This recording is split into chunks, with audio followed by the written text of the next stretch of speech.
All right, so we're going to start talking through Truman's domestic policy a little bit at this point, and then as well get into some of Eisenhower's foreign policy today.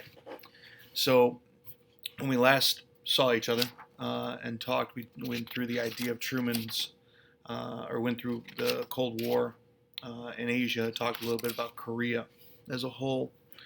So today I want to get into Truman's domestic policy and kind of how he was dealing with things at home. Truman really wanted to try to grow the New Deal legislation with something he called the Fair Deal, trying to improve and increase access to things like healthcare and education. Unfortunately, as you're going to see, it happens multiple times during this era of the Cold War. Things that happen outside of this country start to influence what can be done here at home and create distractions from getting those things done, especially with Korea for Truman. But you'll see as we get further, other people in the same situation. Um, Truman battled with Congress a lot. Was not very successful. He had a struggle in terms of getting a lot of things done. Unfortunately, one of the biggest things is going to be he does raise the minimum wage to 75 cents. It's a big number these days. Um, One of the things that he is going to push for the first time as a president, since really probably, to be very frank with you, Lincoln, is going to be the idea of creating a civil rights legislation that is going to help minority groups during this time. So it creates the Presidential Commission on Civil Rights. Wanted to, hoping to increase the Fair Employment Practices Committee and move it forward. He's not successful. He deals with a lot of resistance within Congress, especially from more conservative Southern Democrats at the time. But the fact that there's even an attempt is the first step in a long time towards trying to address issues of racial discrimination. He would desegregate troops in the U.S. military in 1948 through what's known as his Executive Order 9981. But that, of course, is going to upset many Southern Democrats who were conservatives within his party and creates a potential challenge to his own election in 1948. There were many movements of pro-states' rights groups at this time, and they formed something called the Dixiecrats. And they would elect Strom Thurmond to be their candidate of the Dixiecrats in the election of 1948. So the election of 1948 was dangerous for Truman at the time because there's a really good chance that he was not going to get reelected. The Democrats would choose him to continue on. The Republicans would actually pick a candidate named Thomas Dewey, whereas the Dixiecrats ran Thurmond, as you can see from the map. Truman won the majority of the states and would win the Electoral College, even though from a popular vote standpoint, he wins what's called a plurality. He does not win more than 50%. But he wins enough, obviously, to be successful and become president of the United States again. However, that defied a lot of the predictions that were being made before the 48 election. There were as an anticipation that Truman was going to lose the election to Dewey walking into 1948. In fact, you can see the famous picture printed by of the newspaper, the Chicago Tribune, who had set out early editions where they had made the proclamation that Thomas Dewey was the next president of the United States and had defeated Truman. Obviously, they jumped the gun on that one and made a mistake. Truman famously stands there with a picture showing that newspaper demonstrating, sometimes the media gets it wrong. But as you can see by the map, he is going to have a lot more of an impact throughout the country than some people originally thought by just different predictions and establishments, even though Truman does lose two of the biggest states at the time, New York and Pennsylvania. Truman's second 4 years, however, is really more focused around Korea, So therefore, there's not a lot that we get into with that period of time domestically. What we do want to do is talk briefly about the election of 1952. The election of 1952 is unique because both parties were trying to get Dwight D. Eisenhower to be their presidential candidate in 1952. Eisenhower is not an ideological candidate. Eisenhower is a war hero candidate. And the biggest thing he really stood on was the idea that he was going to end the Korean War. But he didn't have any major discernible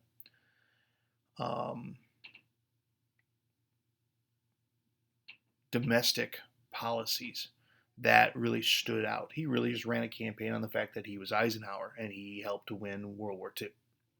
So both parties were really angling to try to get Eisenhower to run with them. Eisenhower's a little bit more conservative in his nature in comparison to this new left movement by the Democrats, however, so therefore he ran as a Republican. Adlai Stevenson, who would eventually be the UN Secretary General under John Kennedy in the 60s, ran as the Democratic candidate. He was also a governor of Illinois. Eisenhower walks to the presidency in 52. His popularity was obviously very large, and he does something that Republicans had not done in the South. He even won votes there, which had not been seen in a long time. So Eisenhower coming to the fore in the 50s is going to establish a period of time in history where the United States is going to experience a cultural simplicity and something that's going to create a very normal experience, to people's minds of what idealized culture should look like. Something very different than we might be even experiencing right now. So let's talk a little bit about Eisenhower and his cultural experience and what that deals with. Eisenhower becomes the first Republican president since 1933, so the Democrats held the office for almost 20 years, which is today kind of an unprecedented concept or thought that one party would hold the presidency for as long as they did. Eisenhower takes a different approach to the Cold War. He goes with a policy of brinksmanship, which was established by his Secretary of State, John Foster Dulles. The idea of brinksmanship was really that you're going to put more pressure on the Soviets and communism as a whole, pushing them to the brink of war, henceforth the term brinksmanship. The belief was at the time that the communists would back down anytime you pushed them to the edge of war because the United States had nuclear superiority. That's only going to last for so long as a concept, as we'll learn eventually with the Cuban Missile Crisis. There's a difference, though, in how Eisenhower looks at the approach of crafting an army during this time. He believes that there should be more money spent, and his administration believed that the money should be spent in creating more nuclear weapons, less conventional weapons, so that they could create a massive retaliation if necessary. There's good to that. Obviously, it's going to allow you to be able to potentially do more damage if you were to get into an actual war, and it's going to hopefully make your arsenal so large that you are scary to people and people will not challenge you. However, if you do push someone to the brink and they don't blink, you might be ending the world. Minor details. So let's talk about one of the first things that Ike really made a big deal about in terms of his campaign, and that was ending Korea. Eisenhower actually would go visit the troops in Korea before his election. You got to remember he's still part of the military at the time. Before the election, he resigned his military post actually in 1953, right before he is inaugurated. So Eisenhower tries to obviously get us out of Korea very quickly. What helps that is Joseph Stalin dies in 1953. And because the Soviets are obviously being very supportive in helping to back the North Koreans, as well as the Chinese, with Stalin's death, there is an opening for Eisenhower and the Soviets, for that matter, to try to end this war that is not really helping either one of them. So they agree to an armistice, as we've talked about, which divides the country along the 38th parallel, a divide that still exists today. But Eisenhower does what he says he was going to do. He gets us out of Korea. Unfortunately, he's going to get us to start to be involved in Vietnam. This one is obviously a much larger impact on our society, and you'll learn a lot more about the ideas of Vietnam as we go forward. Um, Vietnam didn't exist at this time technically. It was part of a larger, what's called French Indochina, which was a colony of the French before World War II.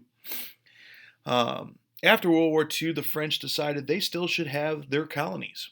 While the British were obviously moving away and giving independence, and the U.S. didn't believe in this old school colonization imperialism of the 19th century and early 20th century, the French still wanted to demonstrate that they were in charge of places. Maybe it was impacted by the fact that they had gotten, beaten up during World War II. Who knows?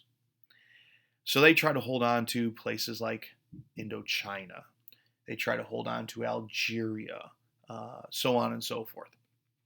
However, the French were weakened by World War II, and their military was not able to hold up as these native peoples wanted to demonstrate they wanted independence.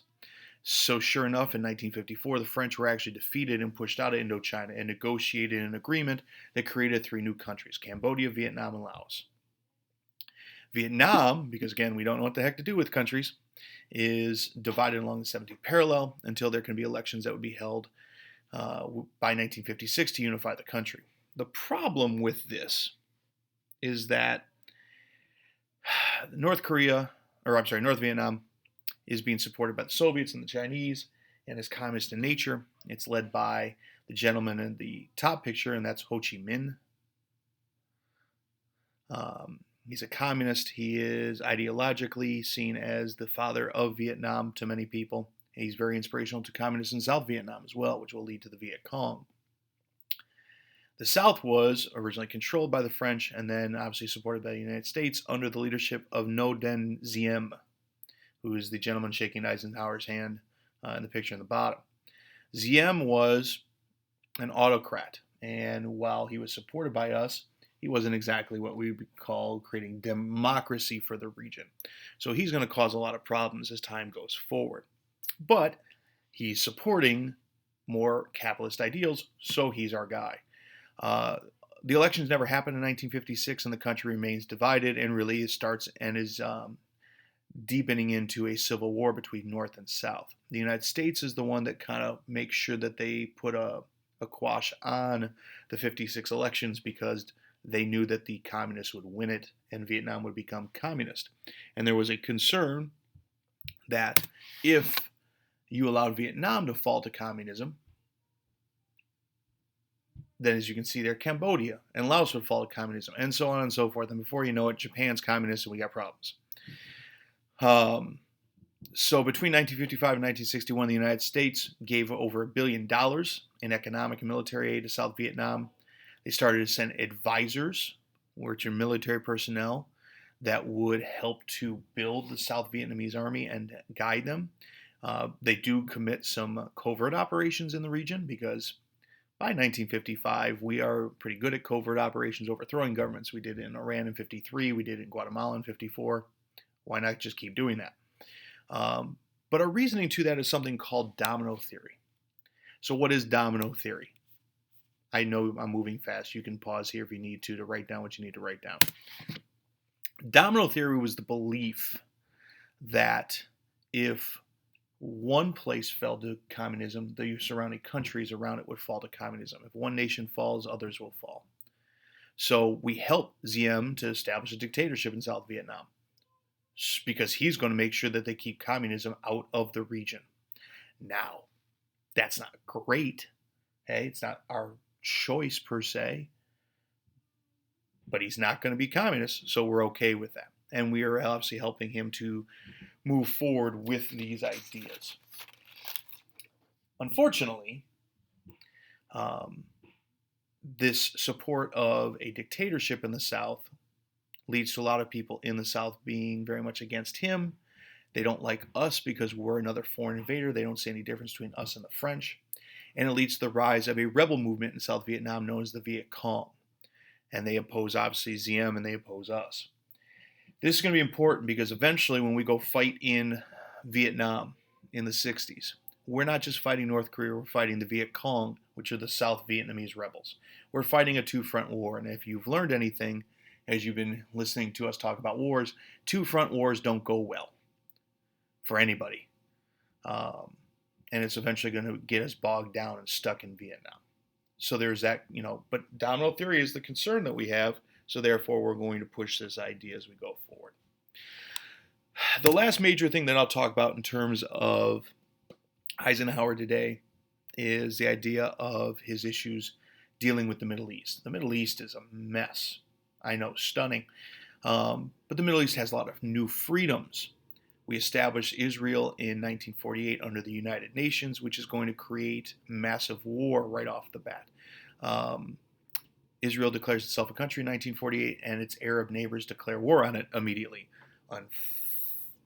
Expectedly, Israel wins that war pretty easily and expands its territory. And then there's attempts to try to create peace in 48 and 56 and 19, so on and so forth. There's going to be lots of attempts to try to create peace in the region by the Soviets, the Americans, the United Nations. None of it's going to go well. We sponsor an overthrow of Mohammad Mossadegh in Iran in 1953.